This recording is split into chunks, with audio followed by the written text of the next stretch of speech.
ശാന്തി.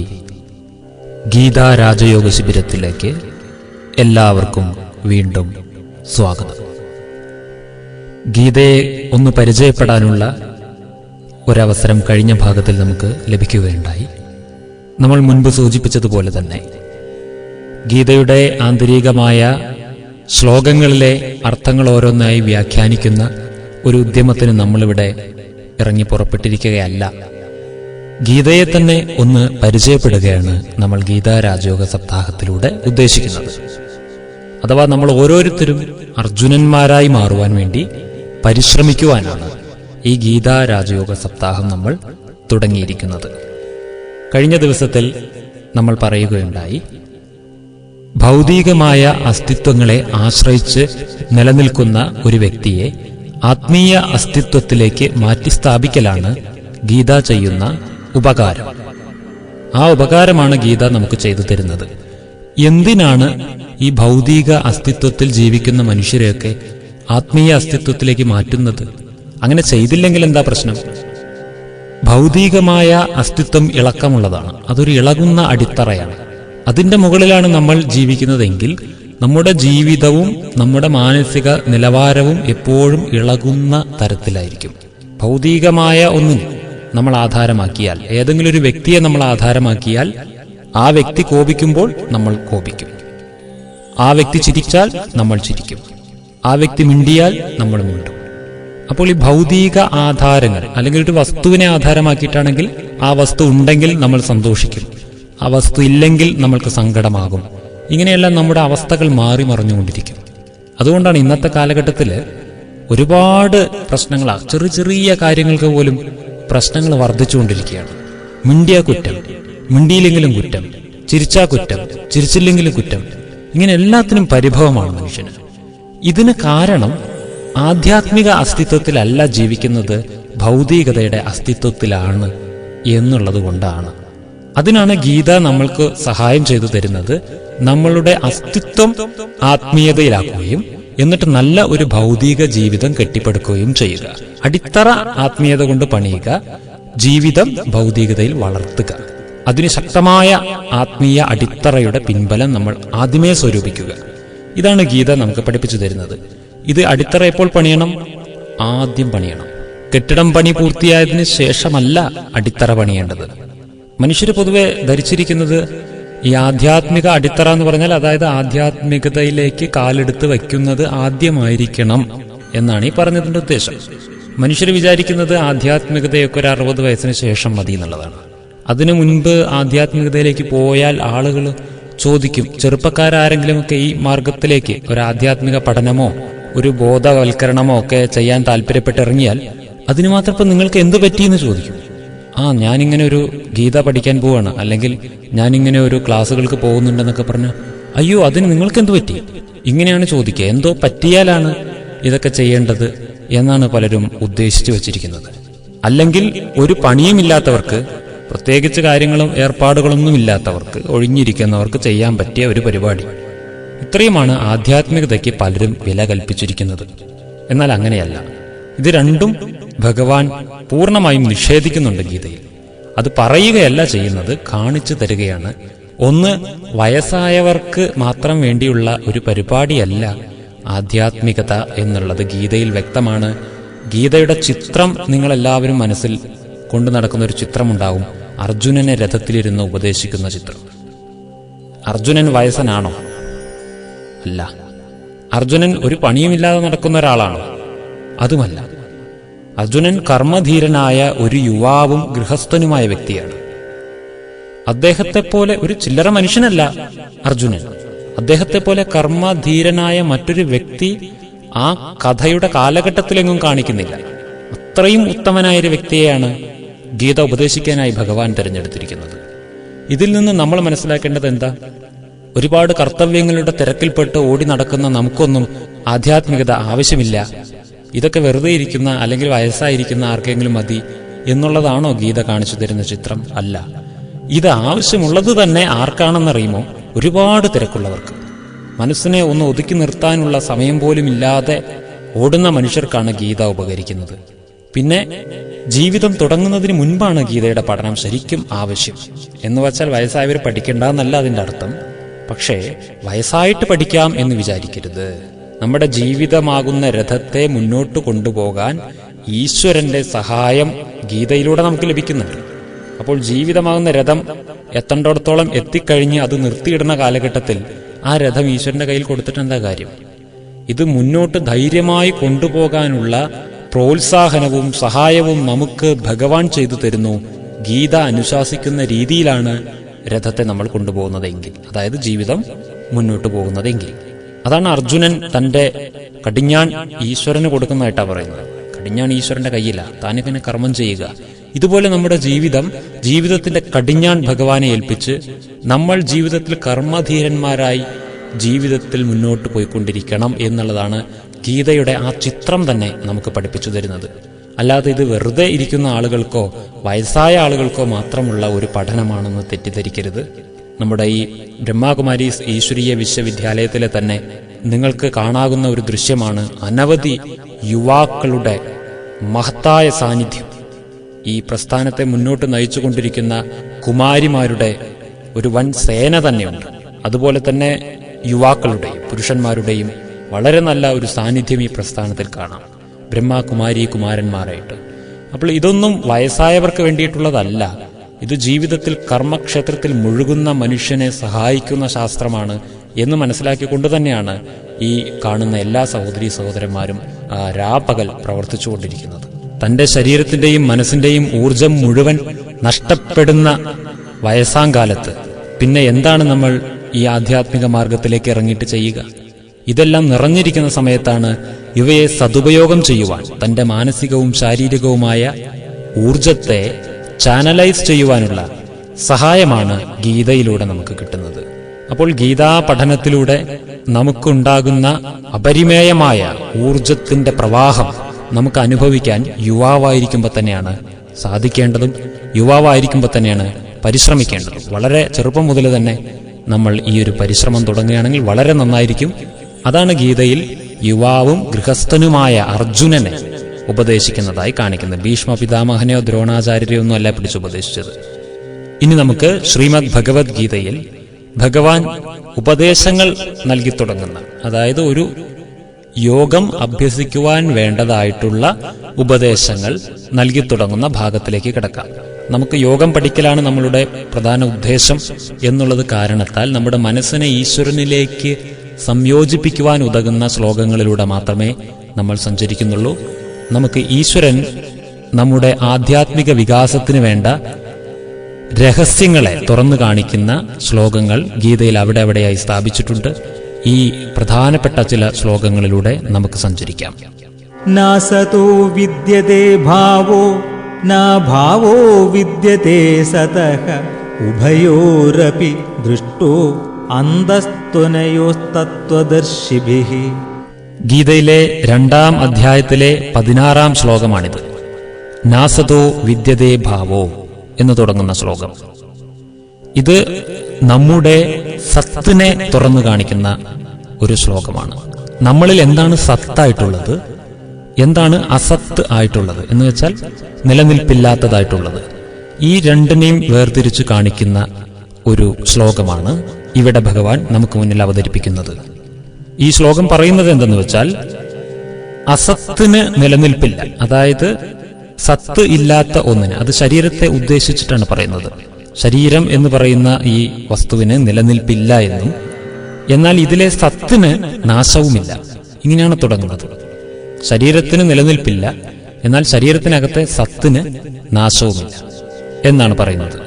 അപ്പോൾ ഇവിടെ ആദ്യം തന്നെ നമ്മൾ ആ സത്തിനെ കുറിച്ച് പഠിക്കേണ്ടിയിരിക്കുന്നു. എന്താണ് സത്ത്? അതായത് ശരീരത്തെയും ആത്മാവിനെയും ഒന്ന് നമ്മൾ വേർതിരിച്ച് പഠിക്കേണ്ടിയിരിക്കുന്നു. ഗീത പഠിക്കുന്ന ഏതൊരു വ്യക്തിയും കേൾക്കുന്ന 3 വാക്കുകളായിരിക്കും. ഒന്ന് പ്രകൃതി, മറ്റൊന്ന് പുരുഷൻ, ഇനിയൊന്ന് പരമപുരുഷൻ. ഈ 3 വാക്കുകൾ ഗീതയിലുടനീളം കാണാവുന്നതാണ്. പ്രകൃതി എന്ന് വെച്ചാൽ, പ്രകൃതി എന്താണ്? നമ്മൾ വിചാരിക്കും പ്രകൃതി എന്ന് വെച്ചാൽ സസ്യലതാദികളും അരുവികളും ഇതിനേക്കാണ് നമ്മൾ പ്രകൃതി എന്ന് പറയുക. എന്നാൽ ഗീതയിൽ പ്രകൃതി എന്ന പദം കൊണ്ട് ഉദ്ദേശിക്കുന്നത് നമ്മുടെ ശരീരത്തെ തന്നെയാണ്.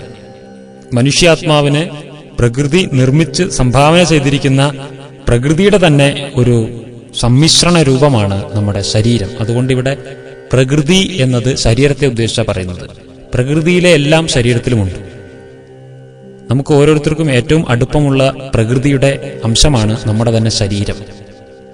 പഞ്ചഭൂതങ്ങളാൽ നിർമ്മിതമാണ് ശരീരം. ആകാശം, ജലം, വായു, പൃഥ്വി, അഗ്നി തുടങ്ങിയ പഞ്ചഭൂതങ്ങൾ ചേർന്നാണ് ശരീരം നിർമ്മിക്കപ്പെട്ടിരിക്കുന്നത്. അതുകൊണ്ട് ഈ ശരീരത്തിന്റെ നിലനിൽപ്പിനും പഞ്ചഭൂതങ്ങൾ ആവശ്യമാണ്. ശരീരത്തിന്റെ നിലനിൽപ്പ് കഴിഞ്ഞാൽ അത് ജീർണിക്കുമ്പോൾ മരിച്ചതിനു ശേഷം അത് പഞ്ചഭൂതങ്ങളിലേക്ക് തിരിച്ച് ലയിക്കുന്നതുമാണ്. പ്രകൃതിയിൽ നിന്ന് നിർമ്മിച്ച് പ്രകൃതിയാൽ പരിപോഷിപ്പിക്കപ്പെട്ട് പ്രകൃതിയിലേക്ക് തന്നെ തിരിച്ചെടുക്കുന്ന ഒരു പ്രകൃതി നിർമ്മിത വസ്തുവാണ് ശരീരം. അസത്ത് എന്ന് അതിനെ സൂചിപ്പിക്കുന്നത്. ഈ പഞ്ചഭൂതങ്ങൾ ശരീരത്തിൽ അടങ്ങിയിരിക്കുന്നതുകൊണ്ട് ജീവിച്ചിരിക്കുന്ന സമയത്ത് ശരീരത്തിന് പഞ്ചഭൂതങ്ങൾ നമ്മൾ നൽകിക്കൊണ്ടേയിരിക്കും. ശരീരത്തിലെ പഞ്ചഭൂതങ്ങളിൽ ഒന്നാണ് മണ്ണ്, ഭൂമി. ഭൂമിയുടെ അംശം ശരീരത്തിന് നൽകിക്കൊണ്ടിരിക്കണം. അതെങ്ങനെ നമ്മൾ നൽകുന്നു?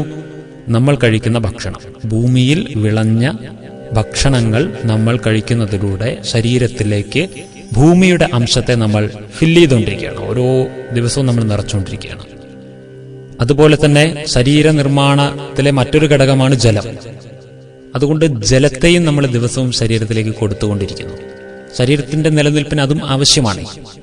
മറ്റൊന്ന് വായു. അത് പിന്നെ ഊണിലും ഉറക്കത്തിലും എല്ലാം നമ്മൾ നിർത്താതെ തുടർന്നുകൊണ്ടിരിക്കുന്ന ഒരു പ്രതിഭാസമാണ്. വായുവിനെ ശരീരത്തിലേക്ക് എത്തിച്ചു കൊടുത്തുകൊണ്ടേയിരിക്കുന്നു ശ്വാസോച്ഛ്വാസത്തിലൂടെ. അഗ്നിയും അതെ. ശരീരത്തിന്റെ ചൂട് കണ്ടില്ലേ, ഒരു പ്രത്യേക അളവിൽ കുറഞ്ഞാൽ ശരീരത്തിന് ചൂട് പിടിപ്പിക്കേണ്ടതായിട്ട് പോലും വരും. അതിൽ അഗ്നിയുടെ സാന്നിധ്യം ശരീരത്തിന് സദാ ഉണ്ട്. ഇങ്ങനെ നോക്കിയാൽ എല്ലാ പഞ്ചഭൂതങ്ങളും നമ്മുടെ ശരീരത്തിന് സദാ ആവശ്യമാണ്. ശരീരം നിലനിൽക്കുന്നത് പഞ്ചഭൂതങ്ങളുടെ ആധാരത്തിൽ തന്നെയാണ്. എന്നിട്ട് ഈ ശരീരത്തിനകത്താണ് ആത്മാവ് ഇരിക്കുന്നത്. പഞ്ചഭൂതങ്ങൾ എന്ന് പറഞ്ഞാൽ നമുക്ക് മനസ്സിലാക്കാം, അവ ജഡതത്വങ്ങളാണ്. ഭൂതങ്ങൾ തത്വങ്ങളാണ്. അതിന് സ്വയം ഒരു പ്രവർത്തനശേഷിയില്ലാത്തവയാണ്. പ്രകൃതിയെ ചലിപ്പിക്കുന്നതാണ് പുരുഷൻ, രണ്ടാമത്തെ ആൾ. പുരുഷൻ എന്ന് പറഞ്ഞാൽ ഇവിടെ അർത്ഥം സ്ത്രീയുടെ എതിർലിംഗമായിട്ട് നമ്മൾ എടുക്കരുത്. പുരുഷൻ താടി മീശയൊക്കെയുള്ള ആൾ എന്നുള്ള ആ അർത്ഥത്തിലല്ല ഇവിടെ പുരുഷൻ എന്ന് പറയുന്നത്. ഈ ഗീതാ വ്യാഖ്യാനത്തിൽ പുരുഷൻ എന്നത് ആത്മാവിനെ സൂചിപ്പിക്കുന്ന പദമാണ്. ആത്മാവ് എന്നതാണ് പുരുഷൻ എന്ന ശബ്ദം കൊണ്ട് ഉദ്ദേശിക്കുന്നത്. അപ്പോൾ പ്രകൃതിയും പുരുഷനും എന്നാൽ ശരീരവും ആത്മാവും. അപ്പോൾ പരമപുരുഷനോ മനസ്സിലാക്കാവുന്നതാണ് ഈശ്വരൻ, പരമ ആത്മാവ്. പരമാത്മാവിനെയാണ് പരമപുരുഷൻ എന്ന് പറയുന്നത്. അത് നമുക്ക് പിന്നീട് ഒരു സമയത്തെടുത്ത് പഠിക്കേണ്ട വിഷയമാണ്. ഇപ്പോൾ നമുക്ക് പ്രകൃതിയും പുരുഷനും തമ്മിലുള്ള ആ ഒരു അന്തരം നമുക്ക് പഠിച്ചെടുക്കാം. എന്താണ് പ്രകൃതി, എന്താണ് പുരുഷൻ? അപ്പോൾ ശരീരം എന്താണെന്ന് നമ്മൾ ഒരുവിധം ഇപ്പോൾ മനസ്സിലാക്കി. പഞ്ചഭൂത നിർമ്മിതമായൊരു പഞ്ചരമാണ് ശരീരം. ഇതിനെ മറ്റു ഒരു അർത്ഥത്തിൽ മജ്ജാസ്തി രക്ത മാംസമലമൂത്ര പാത്രം എന്ന് ശരീരത്തെ വിശേഷിപ്പിക്കുന്നു. ഇത്രയും കാര്യങ്ങൾ ഇതിനകത്ത് അടങ്ങിയിട്ടുണ്ട്. ഇനി വേറൊരു രൂപത്തിൽ നോക്കൂ. അനവധി യന്ത്രങ്ങളെ സംവിധാനം ചെയ്തിരിക്കുന്ന വളരെ ബൃഹത്തായ ഒരു ഫാക്ടറിയാണ് നമ്മുടെ ശരീരം. ഇതിനകത്ത് സദാ പ്രവർത്തിച്ചു കൊണ്ടിരിക്കുന്ന ഒരു വളരെ ശക്തിശാലിയായ ഒരു മോട്ടോറുണ്ട്, ഹൃദയം. 60 വയസ്സായ ഒരു മനുഷ്യനാണെങ്കിൽ 60 വർഷമായി ഈ ഹൃദയം സ്റ്റാർട്ട് ചെയ്ത് വിട്ടിട്ട്. ഇത്രകാലം ഇത് നിന്നിട്ടില്ല. അനുസ്യൂതം വർക്ക് ചെയ്തുകൊണ്ടിരിക്കുന്ന ഒരു മോട്ടോർ മനുഷ്യനെ കൊണ്ട് നിർമ്മിക്കാൻ കഴിയില്ല. ഇങ്ങനൊരു മോട്ടോർ കണ്ടില്ലേ? ഇതുപോലെ കിഡ്നി, ഈ രക്തത്തെ ഇങ്ങനെ അരിച്ചെടുക്കുന്ന പരിപാടി സദാ ചെയ്തുകൊണ്ടിരിക്കുകയാണ്. ശ്വാസകോശം സദാ ശ്വാസത്തെ വലിച്ച് ശരീരത്തിലേക്ക് ആഗിരണം ചെയ്തുകൊണ്ടിരിക്കുന്നു, വായുവിന്റെ അംശത്തെ. അതുപോലെ ഇതിനകത്തൊരു നല്ലൊരു ഗ്രൈൻഡറുണ്ട്. നമ്മളുടെ വീട്ടിലെ ഗ്രൈൻഡറൊക്കെ അതിൽ ഇരുമ്പും കല്ലുമൊക്കെ ചേർത്തിട്ടാണ് ഈ കുതിർത്ത അരിയെയും ഉഴുന്നിനെയൊക്കെ അരച്ചെടുക്കുന്നത്. എന്നാൽ നമ്മുടെ ഈ ശരീരത്തിനകത്തുള്ള ഗ്രൈൻഡർ കല്ലോ ഇരുമ്പോ കൊണ്ട് നിർമ്മിച്ചതല്ല. അത് വളരെ മൃദുവായ മാംസം കൊണ്ട് നിർമ്മിച്ച ഗ്രൈൻഡറാണ്. പക്ഷേ നമ്മൾ ആ ഗ്രൈൻഡറിൽ ഇടാത്തതിനേക്കാൾ ഹാർഡായിട്ടുള്ളത് പോലും ഈ ഗ്രൈൻഡറിനകത്തേക്ക് ഇട്ടുകൊടുക്കുന്നുണ്ട്. അതിനെപ്പോലും ഇത് അരച്ച് പേസ്റ്റാക്കുന്നു. അപ്പൊ എന്തോ ഒരു കഴിവുള്ള യന്ത്രങ്ങളാണ് നമ്മുടെ ശരീരത്തിനകത്ത് സജ്ജീകരിച്ചിരിക്കുന്നത്. അപ്പോൾ ഈ അവയവങ്ങളൊക്കെ ശരീരത്തിൽ ഉണ്ടെങ്കിലും മനസ്സിലാക്കേണ്ടത് ഇതൊരു ഫാക്ടറിയാണ്. ഫാക്ടറി ഒരിക്കലും സ്വയം പ്രവർത്തിക്കില്ല. ഫാക്ടറിയെ പ്രവർത്തിപ്പിക്കുകയാണ് ചെയ്യുന്നത്. ഈ ശരീരത്തൊരു ഫാക്ടറിയാണെന്ന് മനസ്സിലാക്കിയാൽ നമുക്ക് ഈ ഫാക്ടറിയെ പ്രവർത്തിപ്പിക്കുന്നത് ആരാണെന്ന് കൂടി മനസ്സിലാക്കേണ്ടതുണ്ട്. ഇപ്പോൾ നമ്മൾ മനസ്സിലാക്കുക, ഈ ശരീരത്തിലേക്ക് ഊർജം എവിടെ നിന്ന് കിട്ടുന്നു? ഈ ശരീരത്തിലെ ഫാക്ടറി പ്രവർത്തിക്കുവാൻ വേണ്ട നിയന്ത്രണവും ഊർജവും എവിടെ നിന്ന് കിട്ടുന്നു? ഇതാണ് നമ്മൾ ആത്മാവിനെക്കുറിച്ച് പഠിക്കുമ്പോൾ ചിന്തിക്കേണ്ട വിഷയം. ഈ ശരീരത്തിലെ എല്ലാ അവയവങ്ങളും പ്രവർത്തിക്കുന്നത് ആത്മാവിന്റെ നിയന്ത്രണത്തിലാണ്. ആത്മാവ് ഈ അവയവങ്ങളെ പ്രവർത്തിപ്പിക്കുകയാണ്. ഇതൊന്നും സ്വയം പ്രവർത്തിക്കുകയല്ല, ഒന്നും യാദൃച്ഛികമായി നടന്നുകൊണ്ടിരിക്കുകയല്ല.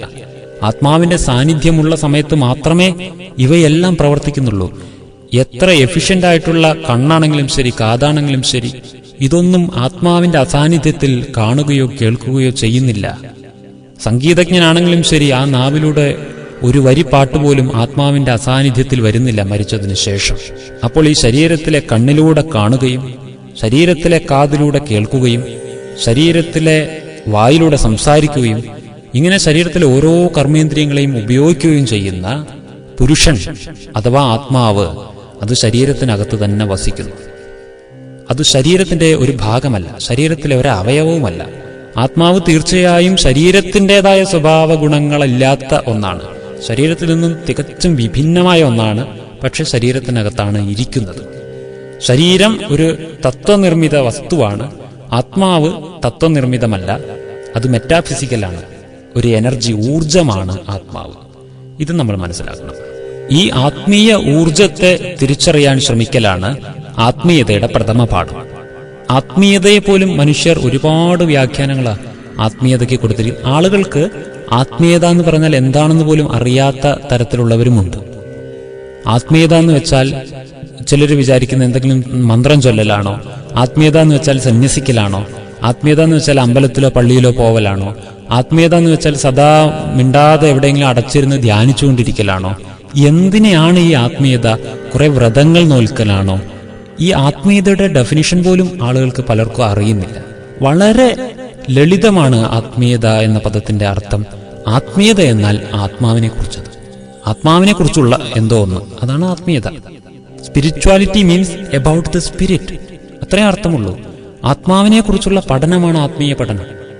അതുകൊണ്ട് തന്നെയാണ് ഭഗവാൻ ഗീതയിൽ തുടക്കം തന്നെ ഉപദേശിച്ചു തുടങ്ങുന്നത് തന്നെ ആത്മാവിനെ കുറിച്ചിട്ടാ. അർജുന, നീ നിന്നെ മനസ്സിലാക്കൂ, ഇതാ പറയുന്നത്. നീ നിന്നെ തിരിച്ചറിയുക. നിനക്ക് നിന്നെക്കുറിച്ച് ഇപ്പോൾ നീ എന്ത് ധരിച്ചു വെച്ചിരിക്കുന്നോ ആ ബോധം മാറി നീ നിന്നെ നീയായിട്ട് തന്നെ തിരിച്ചറിയണം. നീ എന്താണ്, എങ്ങനെയാണ്, അങ്ങനെ തന്നെയുള്ള നിന്നെ നീ അറിയണം. അതാണ് ഗീതയുടെ ആദ്യ ശ്ലോകങ്ങളിൽ ഉപദേശമായിട്ട് വരുന്നത്. ഞാൻ എന്നെ തന്നെ തിരിച്ചറിയുക, ഇതാണ് അതിന്റെ അർത്ഥം. എന്താണ് ഞാൻ എന്നെ തിരിച്ചറിയുക എന്ന് വെച്ച് കഴിഞ്ഞാൽ, ഞാൻ ഈ ശരീരമല്ല, ശരീരം എന്റേതാണ്. ഞാൻ ഈ ശരീരത്തിനകത്ത് വസിക്കുന്ന അഭൗതികമായ തേജസ്സാണ്. ഞാനൊരു അവിനാശി ഊർജമാണ്. ഞാൻ ആത്മാവാണ്. ഈ ബോധത്തിലേക്ക് വരിക. ശരീരം നശിക്കുന്ന, എനിക്ക് ലഭിച്ചതാണ് ശരീരം, ഞാൻ ഇതിനെ ഉപയോഗിക്കുകയാണ്. ഇനി എനിക്കിത് നഷ്ടമാവുകയും ചെയ്യും. നമ്മൾ ഓരോരോ ശ്ലോകങ്ങളിലൂടെ ഇതിനി പരിചയപ്പെടാൻ പോവുകയാണ്. എന്നാലും ഇപ്പോൾ നമ്മളൊന്ന് പുറമേയുള്ള ഒരു അവലോകനം ചെയ്തുകൊണ്ടിരിക്കുകയാണ്. അതായത് ഞാൻ ആത്മാവാണെന്നും ഇതെന്റെ ശരീരമാണെന്നുമുള്ള തിരിച്ചറിവ്. ചിലർക്ക് ഈ ആത്മാവിനെ കുറിച്ചുള്ള ചിന്തയൊക്കെ ഉണ്ട് കേട്ടോ. അതായത് എൻ്റെ ഉള്ളിലൊരു ആത്മാവുണ്ട്, എൻ്റെ ഉള്ളിലുള്ള ആത്മാവ് എന്നൊക്കെ നമ്മൾ ചിന്തിക്കുന്നുണ്ട്. പക്ഷെ ആ പ്രയോഗം തന്നെ തെറ്റാ. എൻ്റെ ഉള്ളിലൊരു ആത്മാവിനില്ല, കാരണം ഞാൻ തന്നെയാണ് ആത്മാവ്. എൻ്റെ പുറത്തൊരു ശരീരമുണ്ട് എന്ന് തിരുത്തേണ്ടിയിരിക്കുന്നു. ഞാൻ ആത്മാവാണെന്നും എനിക്ക് പുറത്ത് ഒരു ശരീരമുണ്ട്, അതായത് ഞാൻ ഈ ശരീരത്തിനകത്താണെന്നും ഉള്ള ബോധം ഉണ്ടാക്കിയെടുക്കലാണ് നമ്മൾ ആദ്യം ചെയ്യേണ്ടത്. ഞാൻ ഈ ശരീരത്തിനകത്ത് വസിക്കുന്ന ഒരു അഭൗതിക ഊർജമാണ്, അനശ്വര ഊർജമാണ്. ഈ ബോധം നമ്മൾ വീണ്ടെടുക്കേണ്ടിയിരിക്കുന്നു. എനിക്ക് എന്നെക്കുറിച്ചുള്ള തിരിച്ചറിവുണ്ടാവേണ്ടിയിരിക്കുന്നു.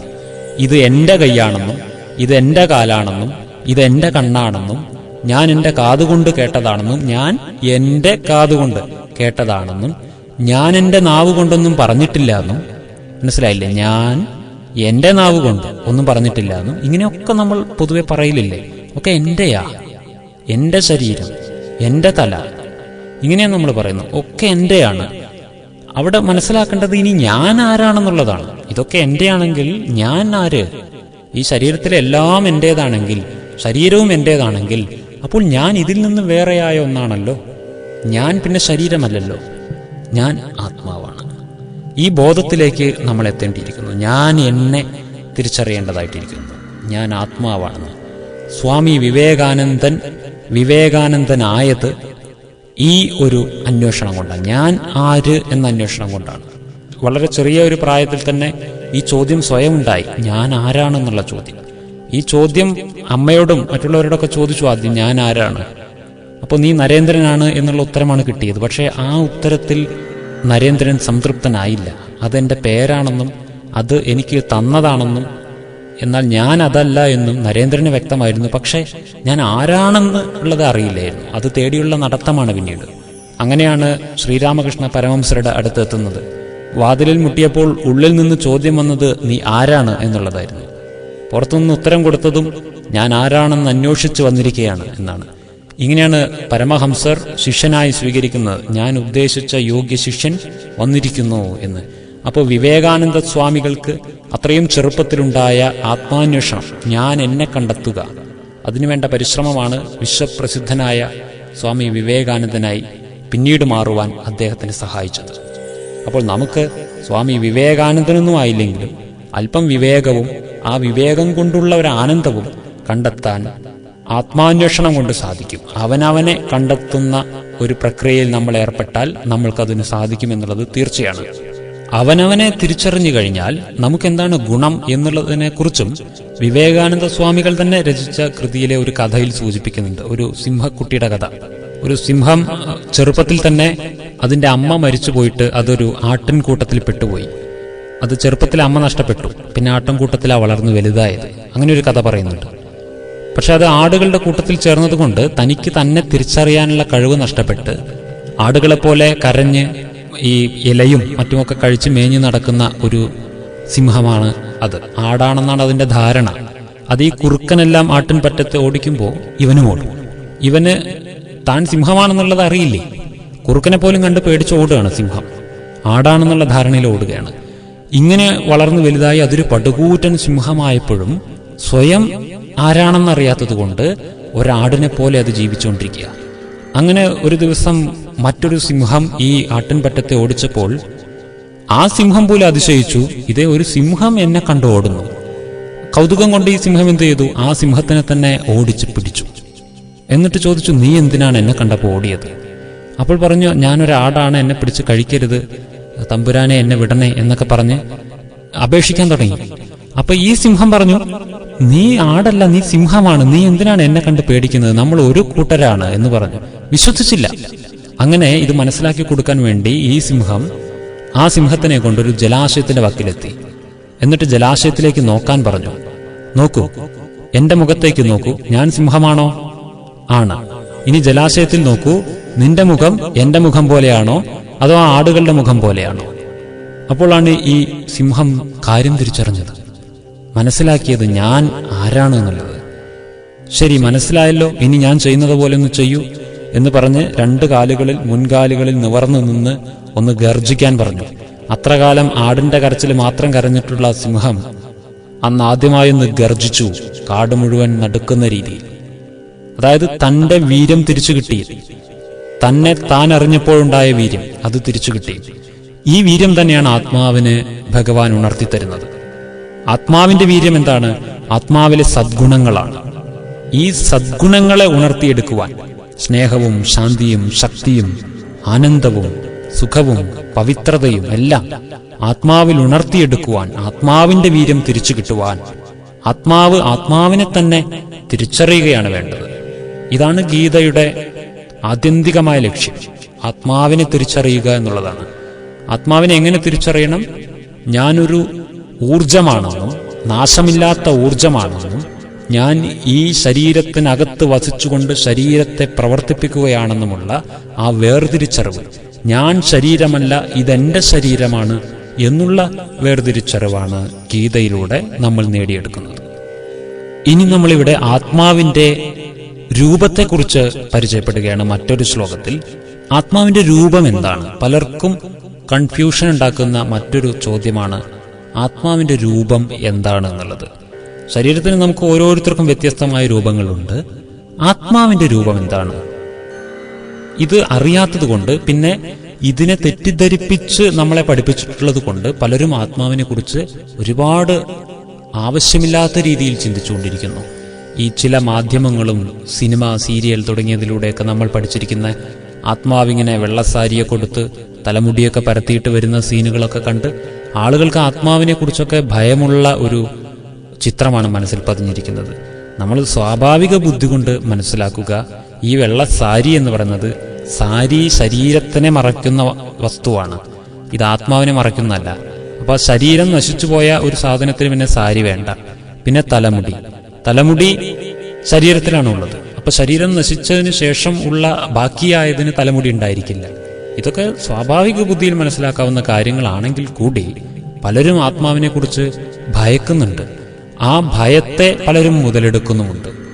അപ്പൊ ഇതുകൊണ്ട് നമ്മൾ ആത്മാവിന്റെ രൂപത്തെക്കുറിച്ച് പഠിക്കുവാൻ ഇവിടെ ശ്രദ്ധിക്കണം. ശ്വേതശതര ഉപനിഷത്തിലെ ഒരു ശ്ലോകമാണ് നമ്മൾക്ക് ഇവിടെ ഉപകരിക്കുക. ഗീതയിൽ വർണ്ണിക്കുന്നതിനേക്കാൾ വളരെ വ്യക്തമായിട്ട് നമുക്ക് ഈ ശ്ലോകത്തിലൂടെ മനസ്സിലാക്കാൻ പറ്റും. ശ്വേതശതര ഉപനിഷത്തിൽ പറയുന്നത് ബാലാഗ്ര ശതഭാഗസ്യ ശതത കൽപ്പിതസ്യ ച ഭാഗോ ജീവ സവിജ്ഞേയ സച്ചാനന്ദ്യായ കൽപ്പതേ എന്നാണ് പറയുന്നത്. അതായത് ഇതിൽ സൂചിപ്പിച്ചിരിക്കുന്നത് ഒരു തലമുടിയിഴയുടെ തുമ്പിന്റെ ഒരു വലിപ്പം നമ്മൾ മനസ്സിൽ കാണുക. തലമുടിയിഴയ്ക്ക് അതിന്റെ അറ്റത്തിന് എത്ര വലിപ്പമുണ്ട്? ആ വലിപ്പത്തിന്റെ 10,000-ൽ അംശത്തെ നമ്മൾ മനസ്സിൽ കാണുക. അതായത് സങ്കല്പിക്കുവാൻ പോലും കഴിയാത്ത അത്രയും സൂക്ഷ്മം എന്നാണ് അവിടെ ഋഷി വചനമേ, അതാണ് ഉദ്ദേശിച്ചിരിക്കുന്നത്. അത്രയും ചെറിയ ഒരു ചൈതന്യമായിട്ടാണ് ആത്മാവിനെ ഉപനിഷത്ത് കാണിച്ചു തരുന്നത്. അപ്പോൾ ഇത്രയും ചെറിയൊരു സൂക്ഷ്മ അണുവിനേക്കാൾ അണുവായ ഒരു ജ്യോതി ബിന്ദുവിനെയാണ് നമ്മൾ ആത്മാവ് എന്ന് മനസ്സിലാക്കേണ്ടത്. അല്ലാതെ ഇതൊരു ഭീകരമായ വസ്തുവൊന്നുമല്ല കേട്ടോ. ആത്മാവ് അതിസൂക്ഷ്മമായ ഒരു ഊർജ കണമാണ്. ദിവ്യവും നിത്യവുമായ ഒരു ചൈതന്യമാണ് ആത്മാവ്.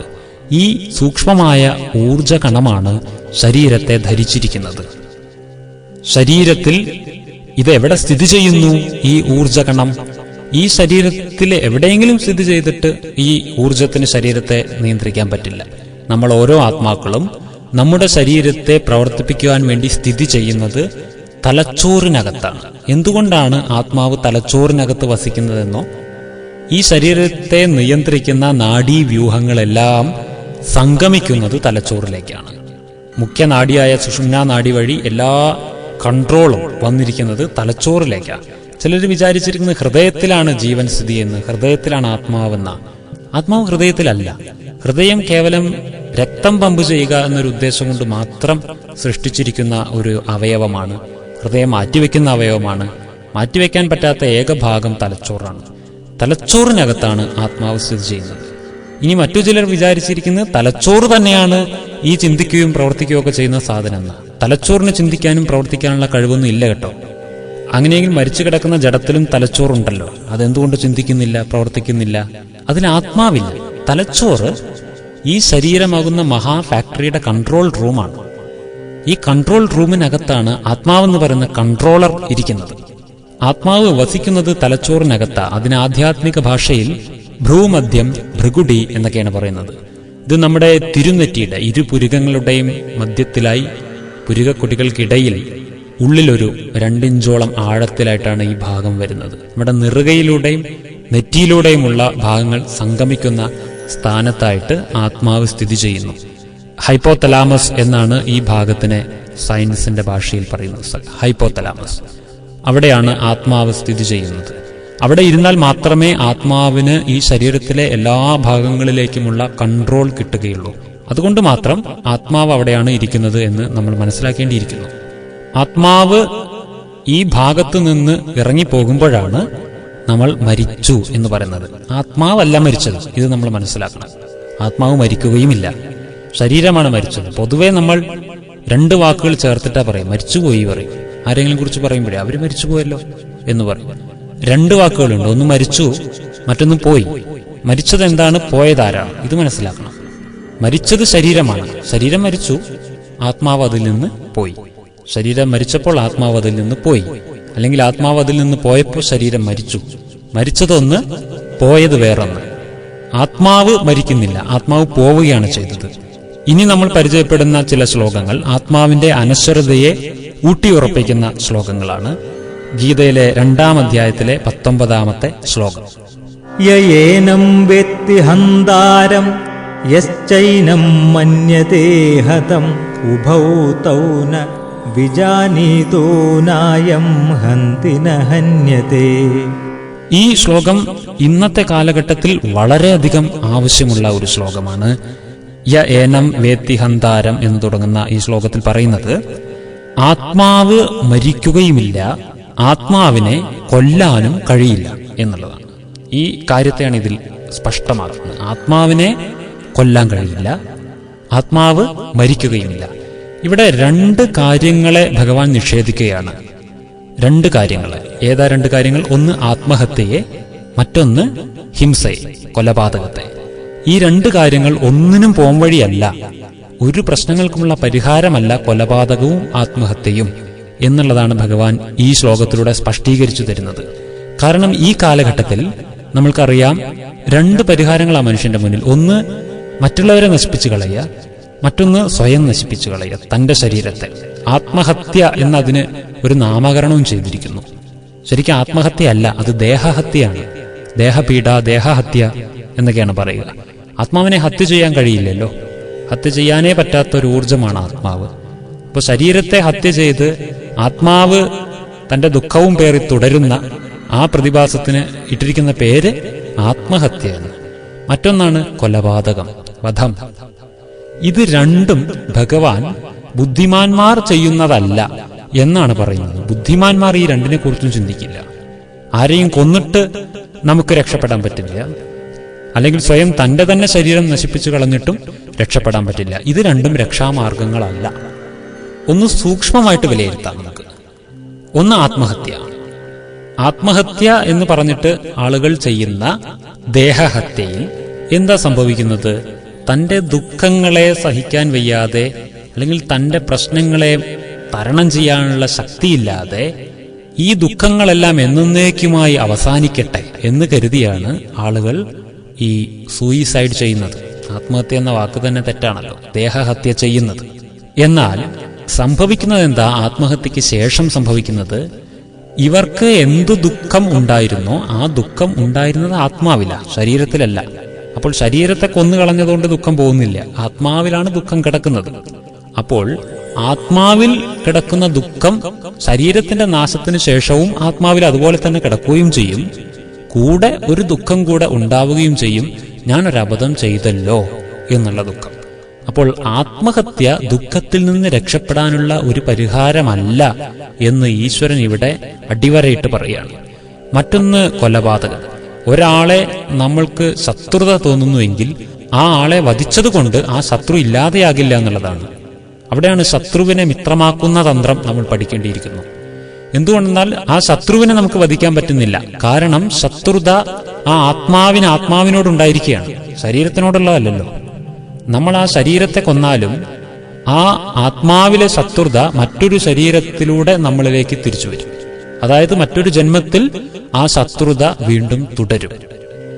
ആത്മാവ് സ്ഥിരനായതുകൊണ്ട്, ആത്മാവിന് നാശമില്ലാത്തതുകൊണ്ട് ശത്രുവിനെ കൊല്ലുന്നത് ശത്രുവിനെ ഇല്ലായ്മ ചെയ്യലല്ല, ശത്രുവിനെ മിത്രമാക്കി മാറ്റിയാൽ പിന്നെ ഏതു ജന്മത്തിലും അതിനൊരു ശത്രുവായിട്ട് നമുക്ക് കാണേണ്ടി വരില്ല. അപ്പൊ അതാണ് ഇവിടെ ഭഗവാൻ ഈ രണ്ട് ഭാഗങ്ങളെ നമുക്ക് വ്യക്തമാക്കി തരികയാണ് ചെയ്യുന്നത്. ബാക്കി കൂടുതൽ കാര്യങ്ങൾ നമുക്ക് അടുത്ത ഒരു ഭാഗത്തിൽ ചർച്ച ചെയ്യാം. എല്ലാവർക്കും വിനീതമായ നമസ്കാരം. ഓം ശാന്തി. ആത്മജ്ഞാനബോധം കൺകളിൽ നവരത്നശോഭതൻ മുഖപ്രസാദം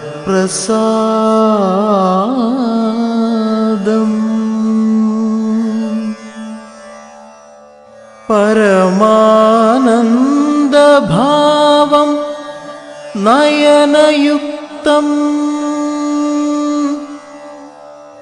ദിവ്യപൂർണപ്രഭാമയ സത്കടാക്ഷം